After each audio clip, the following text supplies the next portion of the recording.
Throttle by Cable's question is, which car would you convert from front wheel drive to rear wheel drive?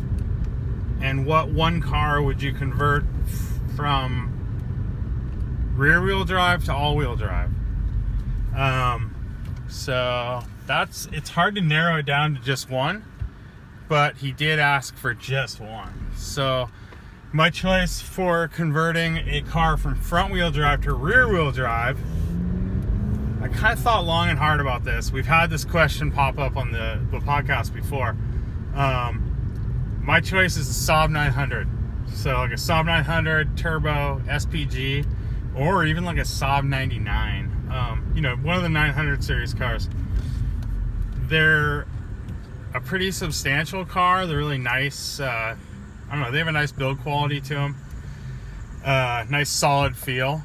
And I think that would be so cool as a rear wheel drive car. Although you would probably lose a lot of the, you might lose a lot of the efficiency of the interior, which is part of what makes those cars so awesome, is how comfortable they are and how much room they have inside. And you do lose a little bit of that with the rear wheel drive car, with the configuration, having the tunnel go back and everything like that. That's part of the reason the rear of the Saabs is so comfortable as well. There isn't the big tunnel. Even this thing is only, it's a front wheel drive car, but it still has the tunnel. And I imagine that's because they do make an all wheel drive version. So they kind of like, they make a bunch, MQB, there's tons of all wheel drive versions. So they just build it in. So yeah, Saab 900's my choice. Other contenders are converting like an Audi 4000 coupe, just a front wheel drive, to a rear wheel drive would be awesome. And also along the same lines as that, like a Volkswagen Rabbit or Volkswagen Scirocco, they're kind of primed to be a rear wheel drive car. It'd be so cool. And especially like Scirocco, they just look, they have that look, low slung coupe kind of thing. So yeah, those are my choices, or my number one my choice is Saab. And then as far as converting a front wheel drive car to all wheel drive, that's a little more difficult, I think. Nothing like really screams out to me. Or actually rear wheel drive to all wheel drive is what the question is. So what car is rear wheel drive, and I would basically make it an all wheel drive car. I'm trying to think of our wheelhouse with this. So like 80s, 90s kind of sporty cars that I would want to be all wheel drive. And it's really hard to come up with something that would be more fun as an all wheel drive car. I'm trying to think of a car that, that has like potential to be kind of like a rally car kind of style, like Audi, where it could, it doesn't have to be slammed and it can benefit from that all wheel drive system. I'm having a really hard time coming up with something. And, first thing that comes to my mind is like, BMW E30. And then they made the iX, and I don't know, no one really wants an iX, right? So maybe E30 M3. That'd be pretty cool in all-wheel drive. So E30 M3 with all-wheel drive, pretty badass. Maybe E36 M3 would be cool, but it wouldn't be as fun. It would be way heavier. That's the hard part, because you add so much weight with all-wheel drive. So I'm really having a hard time with this one. And I don't want to bore you guys too much by thinking it out, but 944 could be cool, I guess. I don't know, I feel like you kind of want, maybe, it's just kind of weird though. Yeah, I don't know. I'm going to say E30 M3, make it a Audi Quattro Coupe competitor. It has the box flares, all that stuff anyways. Make it into a full-on like rally car. Make it all-wheel drive. Put even bigger box flares. And do it up like that. That's my answers, I think. Bye. What's up, everybody? Experts in Automotive Opinion here. My name is Warren, and let's see, rear-wheel drive car that was converted from a front-wheel drive. So if I had to start with a front-wheel drive car, I'm not even gonna joke around. Why mess around? We all know the answer.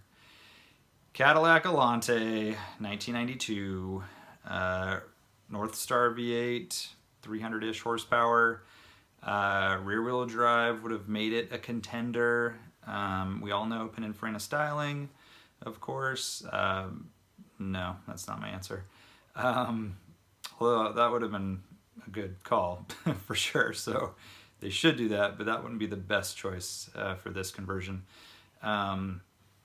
I kind of think any of the, and the top of the tier here would be Integra Type R, but even like a 2000 Civic Si, a CRX, and any Integra for that matter, with rear drive would make it an amazing little car.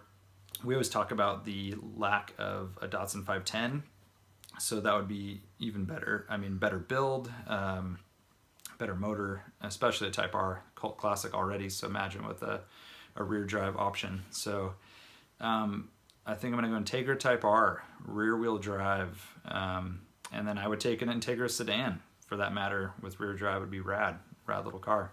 So that's my pick for that. Honorable mention would be Mini Cooper, first gen, even the BMW version, 2005, 2006, something like that with rear drive would be rad. Zippy little engine, cool package. So that's that.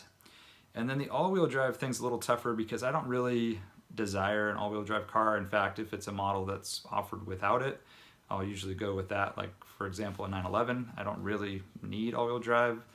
Around here, most people have a car to go to the snow in, like an SUV or something, so we don't really get snow or ice, so all-wheel drive just adds complexity, weight, and stuff like that. I'm going to go back a little ways to a car that I think would be rad to see in rallies, and maybe some wings and livery and all that. 288 GTO Ferrari. Imagine that competing against Audi Quattros back in the day. So doing a Monte Carlo rally in the snow, 288 GTO. So anyways, I think that'd be cool. I don't think it needs it per se, but it did have a wicked turbo, so maybe with all-wheel drive it wouldn't be quite as hard to handle. But that's also what kind of makes those cars rad, is that they're so hard to figure out and it takes a while. So, but anyways, maybe there'd be two models, an all-wheel drive version, the Rally 288 GTO. So there you go, that's my answers. Thanks for listening, see ya. So front-wheel drive to rear-wheel drive, and rear-wheel drive to all-wheel drive. The mind goes to Lancia Fulvia immediately, right? I mean, it makes a lot of sense. Lightweight, super cool little car. Looks like it should be rear-wheel drive. I mean, if you look at the design, phenomenal car. I mean, the V4 is so cool. To have that in a rear-wheel drive car would be rad. But the world knows that I can't handle a carbureted car, and I'll die of fumes. So, you know, it also has some weird funky suspension on it. You know, it's got a transverse leaf spring up front and some weirdness out in the back. Not necessarily my first choice. So I'm gonna go with a Peugeot 205 GTI. I absolutely love the design and the shape of the car, and it's basically like a front-wheel drive 944 E30S type setup. If you look at the suspension, I mean, it's got McPherson up front with a semi-trailing arm rear. It does have torsion bars in the rear. So I mean, I don't know, it sounds like a phenomenal package. I mean, just looking at it and then just picturing that thing, you know, sliding it around, the pictures of it going sideways, I'm sure you can do that easily with you know, lift off oversteer on something like that. Although you do have a little bit more grip in the rear than you would with, you know, like a torsion beam rear suspension. But yeah, just a super cool looking car. I mean, and they sound like an absolute blast to drive, and why not, right? Makes perfect sense. Make a lightweight rear-wheel drive hatchback. Perfect. Shout out to the ITR, of course, almost like a cheater answer, sort of go-to answer. I mean, high revving, super cool little dual head cam 4, fully independent, wishbone suspension all around, fantastic transmission. I mean, the drivetrain is awesome. And then, of course, you have the chassis and everything else that goes with it. So, of course, I mean, makes sense. I don't know, for some reason, though, that doesn't look good as a rear-wheel drive car. I don't know if that makes sense. It's kind of a weird thing, but I don't know. Kind of, you almost want to associate certain shapes and designs with a front versus rear wheel drive or all wheel drive car, and that one does not mesh for me for some reason.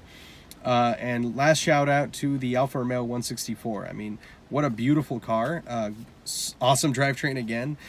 Really cool shape, really cool car inside out. Great design, beautiful motor. They sound good, everything, but front wheel drive in a gigantic sedan, I mean, it doesn't make sense. I mean, not that it's gigantic by modern standards, but a sizable sedan. That should definitely be a rear wheel drive car. So rear wheel drive to all wheel drive. This is a weird one because, rear wheel drive is kind of like our fave, right? And so to alter that is a little weird, but I found the perfect car that would that could basically not only benefit but actually like really feel and seem better as a package. And again, there's an aesthetic component for some reason. Like you associate all-wheel drive, maybe it's the ralliness, it's the I don't know, it's weird, but Mitsubishi Stereon, or Chrysler Conquest, it's got the fender flares, it's got some rally heritage. It was never really successfully raced. I think the series that it was entered or built for originally got canceled. I don't remember if it was a Group B build, that yellow car. I saw it in Tokyo, and it was so rad. I mean, and it makes perfect sense for me. You got Mitsubishi all-wheel drive. I mean, just picture like an Evo drivetrain in that, VR4 even. And you got a freaking winner, man. That's a super cool package. Do the exposed headlight, round headlight conversion that the rally cars had, and I feel like it would be perfectly at home in the dirt and in the gravel. So that would definitely be my choice. I mean, I'm super excited about it just thinking about it. I mean, it sounds so rad. With a 4G63 in there and an all-wheel drive system, what a rad car. That makes perfect sense. Outside of that, I couldn't think of anything. I mean, I don't want to make anything that's rear-wheel drive, front-wheel drive otherwise. It's like it's best as a rear-wheel drive car. So yeah, that would be my choice. So for front-wheel drive to rear-wheel drive, Peugeot 205 GTI 1.9. And from rear-wheel drive to all-wheel drive, I'll go with the Mitsubishi Stereon. Later.